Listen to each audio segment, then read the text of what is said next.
สวัสดีครับตัวนี้จะเป็นพัดลมของฮาตารินะครับอาการนะครับเสียงดังนะครับ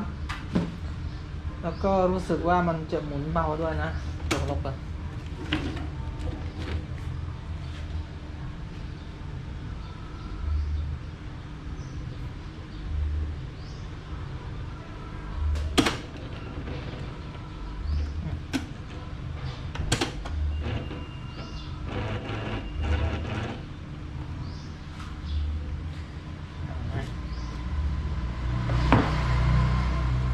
ถอดตัวนี้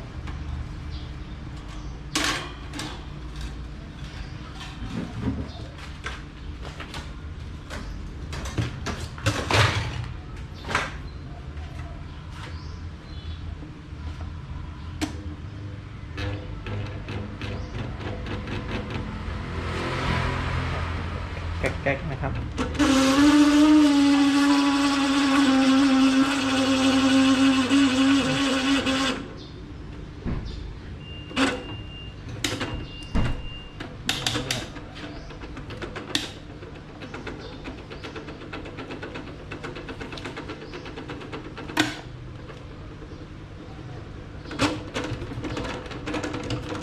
ถ้าเบอร์3ไม่ค่อยเป็นไรนะครับมัน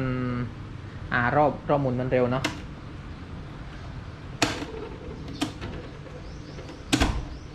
แต่ถ้าเบอร์ต่ำนะครับ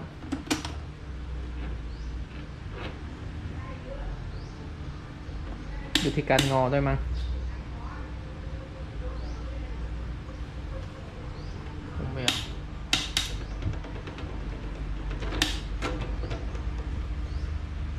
แต่ก็รู้สึกว่ามันหมุนเบานะเบอร์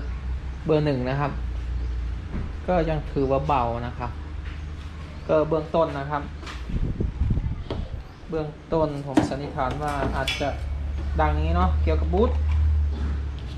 ต้องเกี่ยวกับบูทแหละก็มีเคยเจอก็เป็นอีกจุดหนึ่งนะครับที่ไม่ใช้บูทเนาะเดี๋ยวลองให้ดูเนี่ยเกี่ยวเปล่าไม่รู้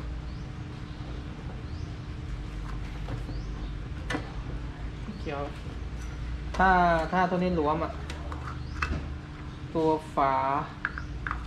ดัดใบพัดรวมนะครับก็จะดังเหมือนกัน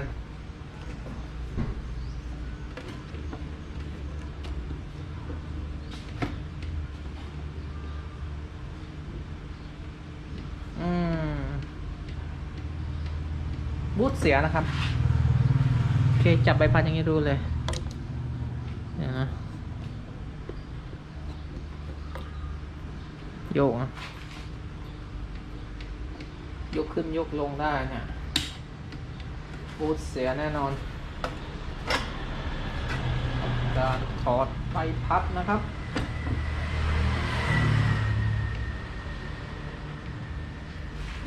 บูทเสีย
น่าจะบูทหลังนะครับ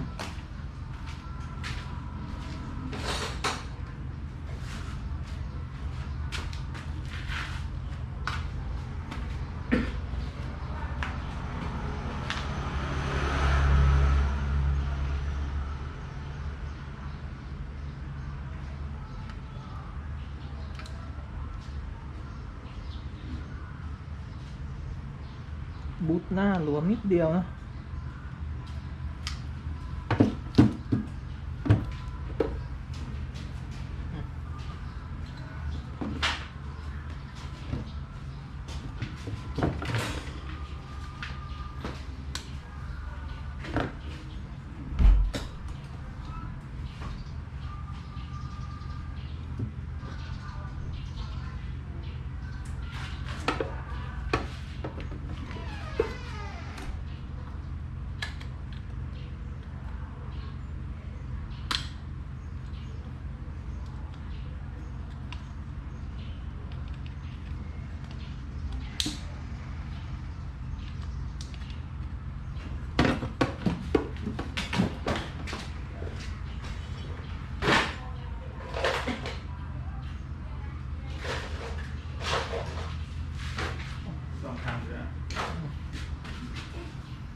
แกนซัก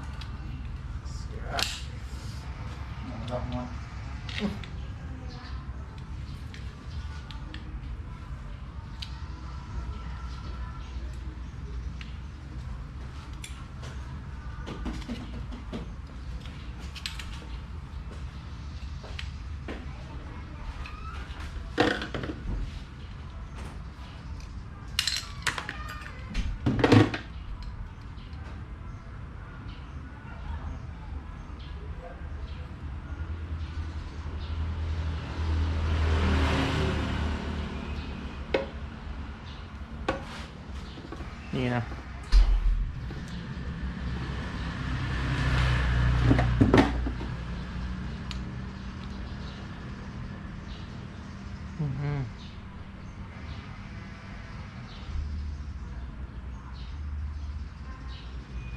โยกเลยนะบูทหลัง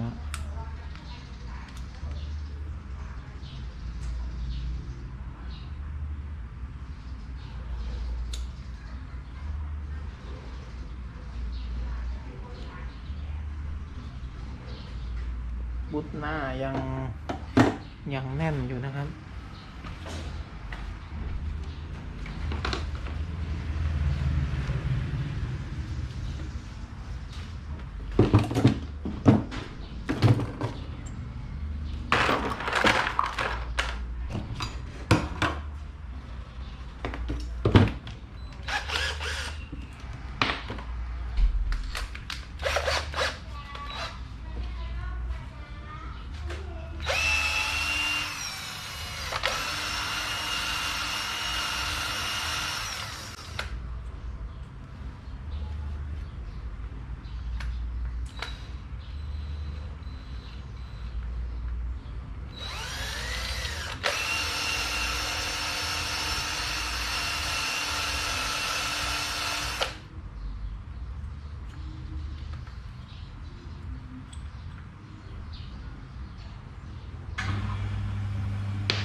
แกนให้เรียบนะครับ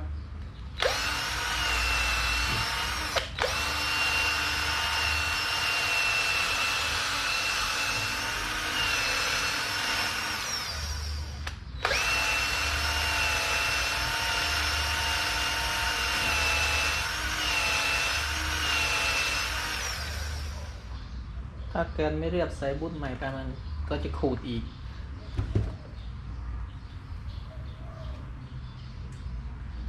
ตัวบูทนะ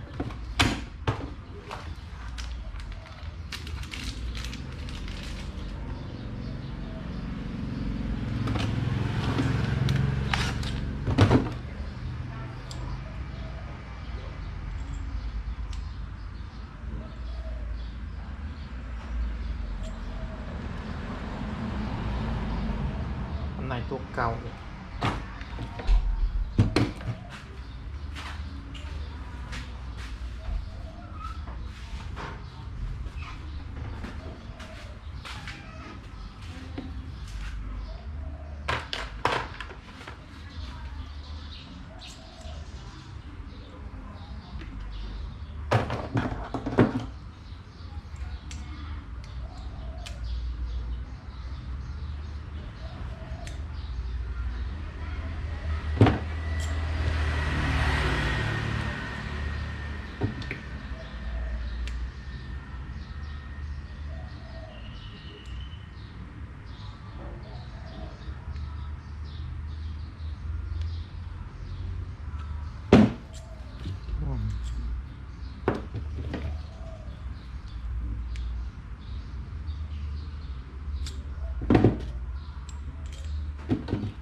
กระดาษทรายนะครับขับได้ในส่วนที่ไม่ใช่ตรงบูทนะขัดได้เฉพาะส่วนด้านหน้านะครับแต่ตรงบูทห้ามขัดนะครับต้องใช้ตัวนี่นะที่ล้างจานนะครับเพราะว่ามันจะกินเนื้อของแกนเยอะไปนะครับ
เปลี่ยนใหม่ทั้งสอง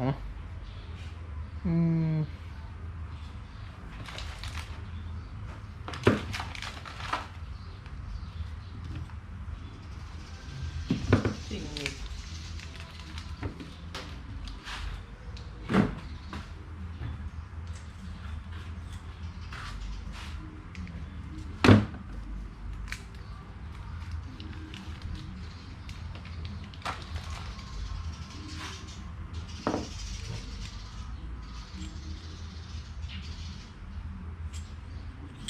โอเคไหนๆก็พอแล้วเปลี่ยนทั้งสองนะครับเปลี่ยนไปทั้งสองเลยหน้าหลังเนาะ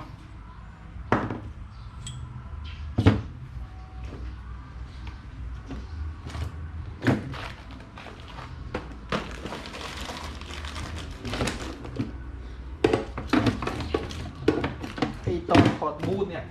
ถอดง่ายนะครับตอนใส่เนี่ยไม่ต้องพูดถึงนะชัดยากมาก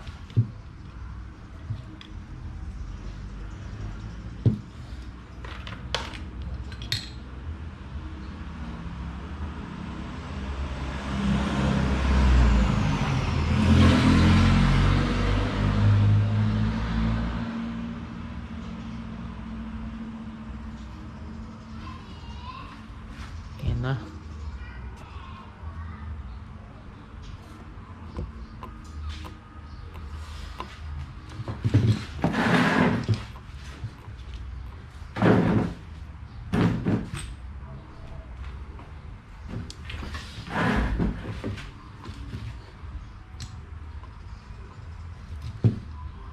ถ่ายให้ดูคร่าวๆนะครับผมไม่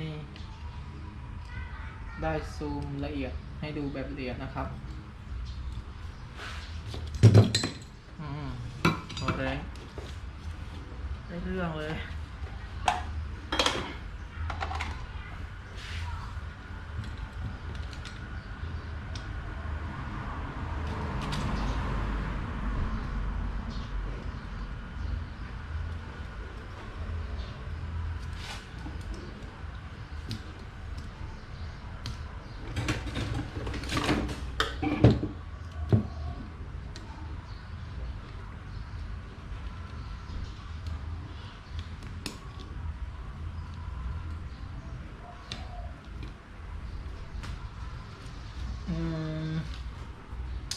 ตัวนี้มันเคยถ่ายไปแล้วเนาะเดี๋ยวให้ดูอีกทีนึงการจะใส่ตัวเหล็กตัวเนี้ยมันต้องออกมาก่อนก็ได้มันต้องงอแบบนี้ก่อนนะครับเป็นเทคนิคของผมเองนะครับ ของท่านอื่นก็ไม่ทราบว่าใช้ยังไงนะครับ หรือว่าจริงๆแล้วมันต้องคนใช้ยังไงนะครับผมจะงออย่างเงี้ยดู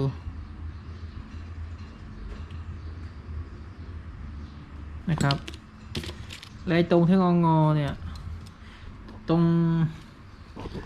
งตัวแกนเนี่ยมันจะมีตัวตอกเป็นมุมไปอย่างเงี้ยนะครับเป็นจุดๆไปและตรงที่งอที่ผมงอไว้ให้มันอยู่ตรงระหว่างของ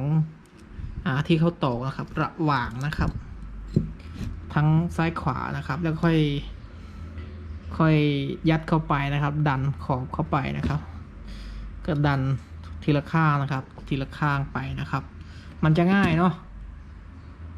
มันจะง่ายกว่าโอเคนะครับเดี๋ยวผมใส่ก่อน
โ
เรียบร้อยนะครับ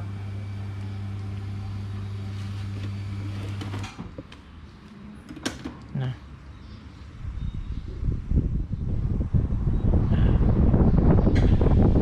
ได้ยินเสียงลมไหมครับมีเบอร์ 1นะเบอร์ 2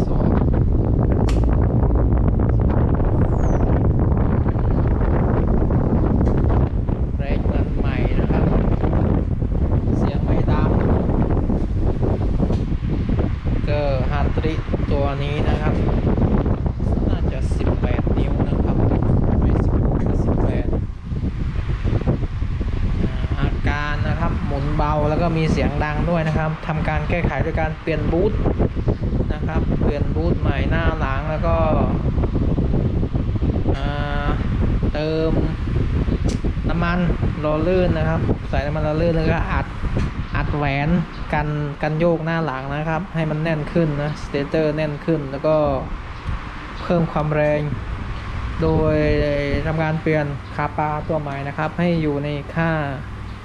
ที่เหมาะสมนะครับของตัวพัดลมนะครับนี่นะครับตอนนี้ก็ทำการเรียบร้อยแล้วลองสายไหมสายได้หรือเปล่าสายได้นะครับ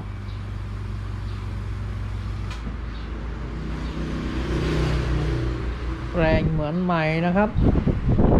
โอเคครับ